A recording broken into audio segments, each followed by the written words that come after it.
दोस्तों नमस्कार। आज हम लोग पढ़ेंगे हिंदी में 3 अंक स्तरीय प्रश्न पार्ट 2 का।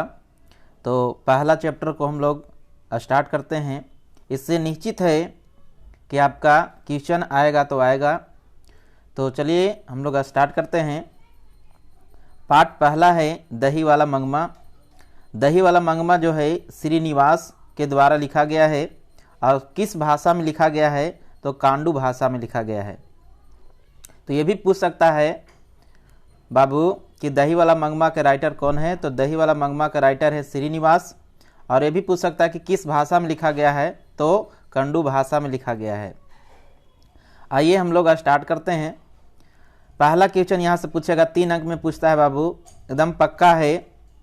पहला है दही वाला मंगमा शीर्षक कहानी का सारांश लिखिए। तो दही वाला मंगमा शीर्षक कहानी का सारांश यानी मैं लिख दिया हूँ आंसर में। देखो क्या लिखा है। माँ बेटे पर से अपना हक नहीं छोड़ना चाहती है, बहू पति पर अपना अधिकार जमाना चाहती है ना। मंगमा अपने परिवार की मालकिन है। परिवार में कुल 4 सदस्य हैं। मंगमा को उनके पति ने छोड़ दिया। वह दिन भर बारी से, बारी मतलब समझते हो, दही जो एक अथी जैसा होता है उससे दही बेचा करती है। पति पर ध्यान वो नहीं देती है। कौन? मंगमा जो है। एक दिन बहू ने अपने बेटे को खूब पीटा। वह अपने बहू को माना करती है। यानी क्या हुआ कि बहू अपने बेटे को जब पीट रही थी तो वही मंगमा जो है यानी बोली कि क्यों इसको पीट रहे हो, यानी पोते को। पर उल्टे बहू उस पर चढ़ बैठती है, यानी उल्टा उसी पर, यानी कहने का मतलब है कि सास पर ही बोलने लगती है। बात बड़ी होने के कारण यानी परिवार बंट जाता है। मंगमा बारी से दही बेचकर पैसा जमा करने लगती है। एक दिन उसके पीछे उसी का गांव का एक लड़का है, नशेड़ी लड़का है जिसका नाम है रंगप्पा, उसके पीछे पड़ जाता है। वह मंगमा से उधार पैसे मांगता है और उसके करीब आना चाहता है, यानी उससे शादी करना चाहता है। लेकिन मंगमा अपनी नारी धर्म की रक्षा करती है और बहू चाहती है कि दही बेचने का जो है दायित्व मुझे मिले, इसलिए उसने यह नाटक रची है। अपने बेटे को मंगमा के पास ले जाकर उसे अपने से मिला लेती है और पुनः बिखरा हुआ परिवार एक हो जाता है। यानी पहला क्वेश्चन का आंसर हम लोग इस तरह से लिखेंगे। हम इसको अपने भाषा में इस तरह से भी हम लिख सकते हैं, जैसे कि एकदम सरल भाषा में हमने लिख दिया है इसका आंसर। तो इसको अगर हम शॉर्ट कहानी थोड़ा सा अगर मैं बताना चाहूँ तो इस तरह से हम बोल सकते हैं कि दही वाला मंगमा शीर्षक कहानी का सारांश लिखे। तो इसमें हम लिख सकते हैं कि प्रस्तुत पाठ में दही वाला मंगमा शीर्षक कहानी श्रीनिवास के द्वारा, यानी प्रस्तुत पाठ जो है दही वाला मंगमा श्रीनिवास के द्वारा लिखा गया है, जिसमें यह बताया गया है एक समाज में किस तरह से घटित परिवार टूटता है उसके बारे में इसमें बताए हैं कि माँ जो है अपने बेटे पर हक जमाना चाहती है और पुतोह जो हुआ वो अपने पति पर अधिकार जमाना चाहती है। और एक दिन की बात है कि वो जो मंगमा की जो पुतोह है अपने बेटे को खूब पीटती है, जिसके कारण मंगमा क्या करती है, उसे मना करती है कि क्यों पोते को मार रही है। तो जो पुतोह हुई उल्टी चढ़ बैठती है उसी पर, जिसके कारण उसका जो परिवार है वो बंट जाता है। लेकिन उसके पीछे जब एक गांव का नौसिखिया लड़का जो रंगप्पा है उसके पीछे पड़ जाता है और उससे शादी यानी उसके पास यानी निकट आना चाहता है। इस स्थिति से यहाँ पर देखते हुए मंगमा जो है अपनी धारी जो नारी धर्म की रक्षा करती है। और फिर बहू क्या कहती है कि अपने पोते को, यानी बहू अपने बेटे को अपनी दादी के पास भेज देती है और भेजने के बाद वह ऐसी मिलाप होती है जिससे उसका बिखरा हुआ परिवार आपस में क्या हो जाता है, मिल जाता है। दूसरे क्वेश्चन की ओर आते हैं। तो पूछेगा यहाँ से आपको कि रंगप्पा कौन था, वह मंगमा से क्या चाहता था। तो रंगप्पा जो था उसी का गांव का एक नौसिखिया लड़का था जो कभी जुआ खेलता था। वह मंगमा से थोड़ा पैसा कर्ज लेना चाहता था। उसी दृष्टि से मंगमा को धन से यानी खींचना चाहता था। वह मंगमा के जो हम बोल सकते हैं नज़दीक होकर धन को पाना चाहता था और उसकी आंखें उनके धन पर यानी पड़ गया था और मंगमा का हाथ चाहता था और घर बसाना चाहता था। कौन? वो रंगप्पा। तो इसका आंसर ये होगा। नेक्स्ट क्वेश्चन आते हैं क्वेश्चन नंबर 3 में कि मंगमा का अपनी बहू के साथ किस बात का झगड़ा था। तो ये क्वेश्चन का आंसर हम लोग लिखेंगे कि मंगमा का अपनी बहू के साथ यानी पोते से यानी बेटे के लिए यानी विवाद था। वह अपने बेटे पर पूरा हक समझती थी और बहू अपने पति पर खूब जो है ना अपना हक समझती थी। तथा दूसरा बिंदु स्वतंत्र का था। वो भी चाहती थी कि मैं स्वतंत्र जीऊँ। वह चाहती थी कि परिवार में उसकी बात सब सुने। कौन? पुतोह चाहती थी। और मंगमा भी यही चाहती थी कि मेरी बात को सब सुने। मंगमा है ना ये चाहती थी जिसके दूध बेचकर वो क्या करती थी, अपना पैसा को जमा की थी। कौन? मंगमा। यही बात उनकी पुतोह को खट सी मतलब लगी हुई थी कि हम भी एक काम को करें ताकि हमें पास भी पैसा रहे। और वे अपने परिवार में जो ऐसा जो हम कह सकते हैं छोटी सी बात के लिए ऐसा विवाद बढ़ गया जिसके कारण परिवार क्या हो जाता है, टूट जाता है। लेकिन फिर ऐसा होता है कि पोते के चलते फिर बिखरा हुआ परिवार क्या हो जाता है, मिल जाता है। तो यानी मेन मकसद है कि मंगमा का अपनी बहू के साथ किस बात का विवाद था, तो वो विवाद था कि हम चाहती थी वो कि हम क्या करें भाई, यानी दही को बेचे। नेक्स्ट क्वेश्चन नंबर 4 की ओर आते हैं। बहू ने सास को मनाने के लिए कौन सा तरीका अपनाया? तो बहू ने अपनी सास को मनाने के लिए है ना लड़के को उनके पास भेज दिया और उसे बोल दिया कि कितना भी बुलाए पर तुम नहीं आना। पोते के आ जाने से मंगमा बहुत खुश हुई और वह अपने परिवार से पुनः मिल गई। नेक्स्ट क्वेश्चन है क्वेश्चन नंबर आपका 5 है। इस कहानी का कथावाचक कौन है, उनका परिचय दीजिए। तो इस कहानी का कथावाचक जो है श्रीनिवास जी हैं। इनका पूरा नाम है ना मस्ती वेंकटेश अय्यंगार है। इनका जन्म 6 जून 1891 ईस्वी में कोलार कर्नाटक में हुआ था। वे कांडू साहित्य के रचनाकार कहलाते हैं। वे ज्ञानपीठ पुरस्कार भी सम्मानित हुए हैं। इनका ये परिचय हुआ किनका, तो कथावाचक यानी कहानी का राइटर का। चलिए अगला क्वेश्चन में हम लोग आते हैं क्वेश्चन नंबर 6 की ओर। मंगमा का चित्रण यानी कीजिए, चरित्र चित्रण कीजिए। तो इसका हम आंसर लिखे हैं दोस्तों। मंगमा एक दही बेचने वाली औरत थी। वह बारी से दही बेचती थी और उसने अपने बेटे और पोते से बहुत लगाव था उसको। किनको? मंगमा को। मंगमा को सभी से विवाद होते हुए भी वह जीना चाहती थी। मंगमा बहुत ही अच्छी औरत थी। मंगमा अंधविश्वास में जीती थी। मंगमा के उनके पोते जब आ जाते हैं तो मंगमा को बहुत खुशी मिलती है और जिसके कारण वो क्या होता है, बिखरा हुआ परिवार उसका मिल जाता है। मंगमा श्रृंगार की बहुत शौकीन थी लेकिन वह बहुत ही पतिव्रता भी नारी थी। इसका आंसर ये होगा।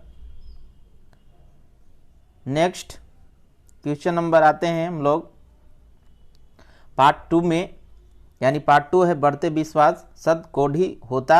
इनका क्या है, राइटर हैं। तो इसमें पहला क्वेश्चन ये पूछेगा कि लक्ष्मी कौन थी, उनकी पारिवारिक परिस्थितियां का सचित्र प्रस्तुत करें। तो लक्ष्मी जो हम बोल सकते हैं कि जो इस पार्ट में जो लिखा गया है आपका, कि जो इसमें दूसरा पार्ट में है कि लक्ष्मी कौन थी, तो इसमें हम बोल सकते हैं कि इस प्रस्तुत कहानी में यानी लेखक सतकोड़ी ने यह बताया कि इस लक्ष्मी जो है लक्ष्मण की पत्नी थी, जो इस कहानी का मुख्य पात्र है, जिसकी पारिवारिक स्थिति यह है कि बहुत ही गरीब है, जो यानी पति का इनकम बहुत ही कम है, लेकिन फिर भी वह किसी दूसरे के यहाँ जो है काम करके अपना परिवार को चलाती है। तहसील यानी जाके वहाँ किसी दूसरे के यहाँ काम करके वो अपना परिवार को भरण पोषण करती है। नेक्स्ट क्वेश्चन नंबर आते हैं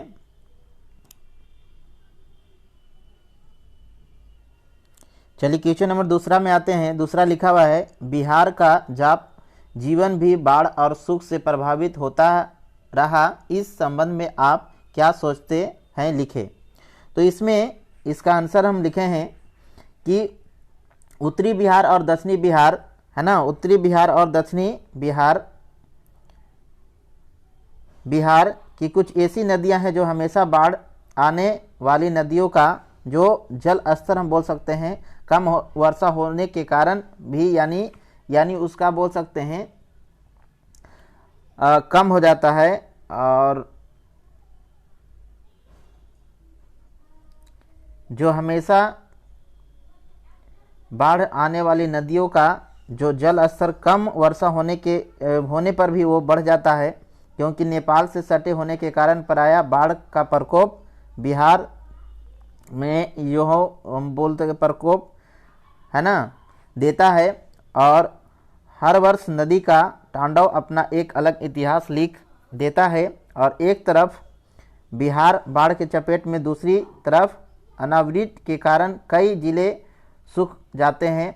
बाढ़ और सुखाड़ की से कारण जो हम बोल सकते हैं बिहार वासियों के जीवन का एक अंग जो हम कह सकते हैं बन गया। इस कहानी के द्वारा नगरीय व्यवस्था के साथ साथ मानवीय मूल्यों के शासन पर भी उद्घाटित किया गया है। इसका आंसर ये होगा। नेक्स्ट क्वेश्चन नंबर 3 की ओर आते हैं। लक्ष्मी का व्यक्तित्व पर विचार करें तो लक्ष्मी प्रस्तुत कहानी की प्रधान नायिका है। जो एक नारी का जो स्वरूप होता है वह इस कहानी में देखने को मिलता है। लक्ष्मी अपने पति को बाहर रहने पर भी वह घर का जो गृह का जो भी बोझ है वो ढोती है, सिर पर लेकर चलती है। पति द्वारा प्राप्त राशि से जब घर का खर्चा नहीं चलता है तो वह तहसीलदार साहब के घर का काम कर खर्चा उठाती है। सूखा और बाढ़ से लक्ष्मी के भय होने मतलब उसका गांव जो है सटा हुआ रहता है, जो सुखाड़ की स्थिति और बाढ़ की स्थिति से भयभीत होती रहती है। बाढ़ का पानी चारों तरफ फैल जाती है। लक्ष्मी अपने बेटा बेटी को लेकर जाने लगती है तो उनके पैर पानी में उतर जाते हैं, फिर भी वह हिम्मत नहीं हारती और इस तरह से वो अपना व्यक्तित्व को यानी अपना हम बोल सकते हैं जीवन को वो बिताती है। क्वेश्चन नंबर आते हैं 4 की ओर। कहानी के आधार पर प्रमाणित करें कि उड़ीसा का जनजीवन बाढ़ और सूखा से काफ़ी प्रभावित है, यानी सुखाड़ से। प्रस्तुत कहानी में सुखाड़ और बाढ़ दोनों यानी सजीवनात्मक चित्रण किया गया है, जिसमें देवी नदी के तट पर बसा हुआ गांव एक जहां कुछ दिन पहले अनावृष्टि के कारण खेतों में लगी हुई फसल जल भून गई। लोगों को शंका होने लगी कि कहीं बाढ़ न आ जाए। ग्रामीण बांध टूटे नहीं, इनके लिए उनके मरम्मत में लगे हुए थे। नदी का प्रवाह बाढ़ और बांध टूट जाती है और पानी की धारा में लोग जीवन और मौत से झुलसने लगते हैं, यानी दह जाते हैं। क्वेश्चन नंबर 5 है, बहुत ही मार्मिक कहानी है। कहानी में आए बाढ़ के दृश्यों का चित्रण अपने शब्दों में प्रस्तुत करें। तो इसमें बाढ़ के सुनते ही मानव के मन में अनेक प्रश्न उठने लगते हैं। देवी नदी के किनारे लक्ष्मी का गांव स्थित है। यह प्रायः बाढ़ के चपेट में आ जाती है। देहलाई बांध टूटने से नदी का पानी स्वर फैल जाता है। लक्ष्मी के मन में अनेक प्रश्न उठने लगते हैं। पति की अनुपस्थिति उसे जो बोल सकते हैं खटकने लगती है। सब लोग ऊंची स्थानों पर चले जाते हैं, लेकिन लक्ष्मी अपने बेटे की प्रतीक्षा में बिछड़ जाती है। बेटा के न आने पर वह भी अपने बच्चे को लेकर दौड़ पड़ती है। धारा में उनके पैर उतर जाते हैं। वह बरगद की जो जठ जो होता है पकड़कर पेड़ पर चढ़ जाती है। लक्ष्मी अपने आधे साड़ी को जट में और आधे अपने कमर में बांध लेती है और वह बेहोश हो जाती है। लाश की तरह पड़ी हुई लक्ष्मी जब होश उसको आता है तो अपने छोटे बेटे को ढूंढने लगती है। एक बच्चा जो पेड़ की जाटाओं में फंसे हुए रहता है उसे अपने बेटा समझकर अपने स्तन से लगा लेती है। ये जो कहानी है बाबू बहुत ही मार्मिक कहानी है। देखो एक स्त्री का क्या फ़र्ज होता है, एक माँ की क्या फ़र्ज होती है, उसके बारे में इसको बताया गया है। इसकी कहानी जब आप पढ़ेंगे तो बहुत ही जो हम बोल सकते हैं कि सामाजिक स्थिति से को ये अति करती है, उजागर करती है। नेक्स्ट आते हैं हम लोग क्वेश्चन नंबर 6 की ओर। क्वेश्चन नंबर 6 है, कहानी के शीर्षक की सार्थकता पर विचार करें। शीर्षक का चयन यानी इसका लिखा हुआ है मुख्यतः घटना, पात्र, मुख्य विचार एवं उद्देश्य के आधार पर करते हैं। यह कहानी लक्ष्मी के व्यक्तित्व पर आधारित है। मेहनत करने वाली लक्ष्मी पति से दूर रहकर भी अपने परिवार की भरण पोषण यानी करती है। देवी नदी के किनारे स्थित उनका यानी उसका जो घर है पानी के प्रकोप में आ जाने के कारण क्या हो जाता है, दहने लगता है। लगातार वर्षा होने के कारण आत्मविश्वास बढ़ जाती है। यती हुई बातें उन्हें याद आने लगती है। बांध के टूटने से उसे डर लगता है कि कहीं बाढ़ न आ जाए। वह नदी से दुआ मांगती है, फिर भी बाढ़ आ ही जाता है। टीले पर जाने के लिए वह सब कुछ खो देती है। इसलिए इस कहानी का शीर्षक सार्थ यही जो है समीचीन है। अगला क्वेश्चन है, बढ़ते विश्वास कहानी का सारांश लिखना है। तो इसका जो है यानी हम इसका आंसर जो लिखे हैं, उड़ीसा के प्रमुख कथाकार सतकोड़ी होता द्वारा रचित यह कहानी लिखा गया है। जो इस कहानी में उन्होंने बताया है कि उड़ीसा का जन जीवन जो है प्रायः बाढ़ और सूख से प्रभावित है। इस कहानी में बाढ़ से प्रभावित लोगों की जीवन के साथ एक माँ की क्या यानी जो भूमिका होती है माँ का, उसके बारे में यहाँ पे बताया गया है। इस कहानी की प्रमुख पात्रा लक्ष्मी है। जो पात्र है, इनका पति कलकत्ता में नौकरी करता है। वह बहुत ही कष्ट से जीवन यापन करती है। इनका जो पति है कलकत्ता में नौकरी करते हैं और बहुत ही जो हम कह सकते हैं कष्ट जीवन यापन करती है। लगातार वर्षा होने से नदी का बांध टूट जाता है। लक्ष्मी अपने बच्चे के साथ टीले की ओर दौड़ती है। तब तक पानी से जो है उनका जो गर्दन तक पहुंच जाता है, पानी पहुंच जाता है और वह बरगद के पेड़ पर चढ़ जाती है और पेड़ पर चढ़ जाती है। उसे मृत समीप दिखाई पड़ता है। लगता है कि अब मेरी जान नहीं बचेगी और उसका आत्मविश्वास बढ़ जाता है और वो क्या हो जाती है, बेहोश हो जाती है ना। वो क्या हो जाती है, बेहोश हो जाती है। उसे होश आने पर बच्चा दिखाई नहीं पड़ता। दूसरे बच्चे को पानी में देखकर उसे अपने स्तन से वो क्या करती है, लगा लेती है। तो देखिए माँ का एक प्यार क्या होता है उसके बारे में इस चैप्टर में बताया गया है बाबू। नेक्स्ट अगला जो है पार्ट 3 है, भी बहुत ही अच्छा जो है पाठ है। जो ईश्वर की जो यहाँ पे माँ का क्या एक फर्ज होता है उसके द्वारा बताया गया है। तो इसका राइटर जो है ईश्वर पटेलकर हैं माँ का। तो इस कहानी का पहला प्रश्न है कि मंगू के प्रति माँ और परिवार के अन्य सदस्यों के व्यवहार में जो फर्क है उसको अपने शब्दों में लिखे। तो मंगू जन्म से पागल और गूंगी लड़की है जो माँ के लिए कैसे भी संतान हो, एक जो हम कह सकते हैं संतान ही होता है।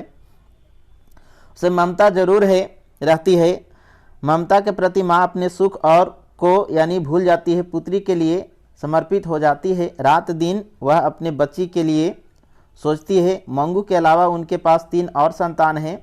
माँ के उनके बेटे बहुए पोता पोती जब भी छुट्टी से बाहर से घर आती है तो उन्हें माँ और दादी का भरपूर प्यार मिलेगा, ये चीज़ है। लेकिन माँ का ध्यान हमेशा जो है मंगू पर ही रहता है। जो हमेशा जो है माँ का जो ध्यान है हमेशा किस पे, मंगू पर रहता है। ममता के स्नेह में खिंची हुई बहुए माँ के प्रति अन्याय कर बैठती है। माँ के अतिरिक्त परिवार मंगू को पागल खाना में भर्ती करवाकर निश्चित हो जाना चाहती है। समझ गए, ये कहानी में बताया गया है। अगला जो है कहानी का दूसरा क्वेश्चन इसमें ये है,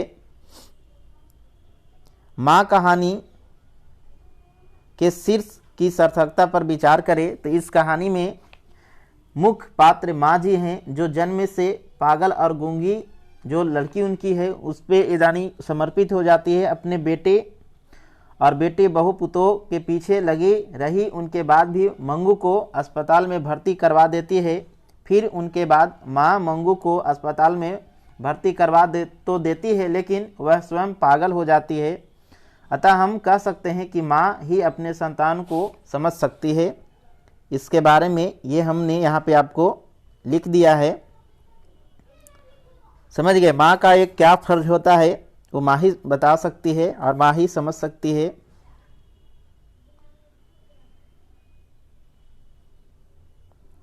नेक्स्ट क्वेश्चन नंबर 3 की ओर आते हैं। 3 में आपका बोलता है, क्वेश्चन नंबर 3, मंगू जिस अस्पताल में भर्ती रहती है उस अस्पताल के कर्मचारी के व्यवहार कुशल या संवेदनशील विचार करे। तो मंगू जिस अस्पताल में भर्ती रहती है ना, वहाँ के कर्मचारी कुशल ही नहीं संवेदनशील भी हैं। मंगू उसका मरीज अवश्य है, लेकिन वे माँ जी के ममता के से प्रभावित हो जाती है। वे माँ जी को आश्वासन देती है कि उनकी बेटी को कष्ट नहीं होगा। ये यानी जो कष्ट नहीं होगा। आगे है, माँ जी के रुदन को देखकर, यानी रूढ़न जो है उसको देखकर सभी के हृदय भर जाता है। वे मन ही मन सोचने लगे कि किसी पागल का ऐसा सपने आज तक नहीं आया। एक पारिवारिक मंगू जो है को अपना बेटी मानने लगी। ऐसा व्यवहार कोई कर्मचारी नहीं करेगा। ये चीज़ जो है आपको कर्मचारी का जो है वो अपना बेटी समझता है मंगू को। नेक्स्ट अगले क्वेश्चन की ओर आते हैं, क्वेश्चन नंबर 4 की ओर। 4 में लिखा हुआ है, माँ मंगू को अस्पताल में भर्ती करवाना क्यों नहीं चाहती, विचार करे। तो माँ अस्पताल की व्यवस्था से मन ही मन काँप जाती है। वह लोगों को अस्पताल के लिए गौशालों की उपाधि देती है। मंगू बिस्तर पर जो है जो भी लैट्रिन वगैरह जो है पेशाब वगैरह कर देती है, वह खिलाने पर ही खाती है। माँ जी का आत्मविश्वास उनके साथ अस्पताल में सभी डॉक्टर और नर्स के हवाले करते हैं। माँ जी के मन में अनेक प्रश्न उठते हैं, जिससे मंगू को अस्पताल में भर्ती नहीं करवाना चाहती है कि ताकि उसे कौन खिलाएगा, कौन नहलाएगा, है ना। इस तरह के अधिक प्रश्न उठते हैं। नेक्स्ट क्वेश्चन नंबर 5 में आते हैं। क्वेश्चन नंबर 5 है, कुसुम के पागलपन में सुधार देख मंगू के प्रति माँ, परिवार और समाज की प्रतिक्रिया को अपने शब्दों में लिखे। तो उन्हीं का गांव का एक कुसुम लड़की है, वो भी एक पागल जैसी ही लड़की है, पढ़ने लिखने वाली एक लड़की है। उसकी माँ चल बसी है। अचानक वह भी पागलपन की तरह आचरण करने लगती है। कुसुम अस्पताल में भर्ती हो जाती है। वह ठीक हो जाने पर घर जाती है। माँ जी उससे मिलने जाती है तो उसकी सारी बातों को हृदय जो है एक तरह से बदल जाता है। उन्हें भी अस्पताल के प्रति श्रद्धा उत्पन्न हो जाती है कि ताकि मैं भी अपनी मंगू को क्या करूं, अस्पताल में भर्ती करवा दूं। अंत में माँ जी मंगू को अस्पताल में भर्ती करवाने का निर्णय ले लेती है। नेक्स्ट क्वेश्चन नंबर आते हैं हम लोग 6 की ओर। 6 में है, माँ कहानी का सारांश प्रस्तुत करे। तो ये गुजराती साहित्य के धन ईश्वर पटेलकर जो है एक लोकप्रिय कवि हैं, जो प्रस्तुत कहानी में उन्होंने एक माँ की ममता का वर्णन किया है, जो जन्म से पागल और गूंगी बेटी को पाल पोसकर जो है अपने को वह भूल बैठती है। माँ जी को मंगू के अलावा और भी संतान है, लेकिन उनका सदस्य दूसरी नज़रों से देखते हैं, फिर भी उन पर कोई प्रभाव नहीं पड़ता। लोग और समाज के कहने पर अंत में वह मंगू को अस्पताल में भर्ती करके घर लौट जाती है। माँ के आंसू में मंगू का प्रतिबिंब झलकने लगता है। बहुत ही मार्मिक ये सामाजिक कहानी है, जो माँ कहानी ईश्वर जो है पटेलकर के द्वारा ये लिखा गया है। तो ये आपको मैं 3 चैप्टर का बताया। अगले वीडियो में आपको पूरे जितने भी हैं सारे का सॉल्यूशन आपको प्रोवाइड करेंगे। Thank you.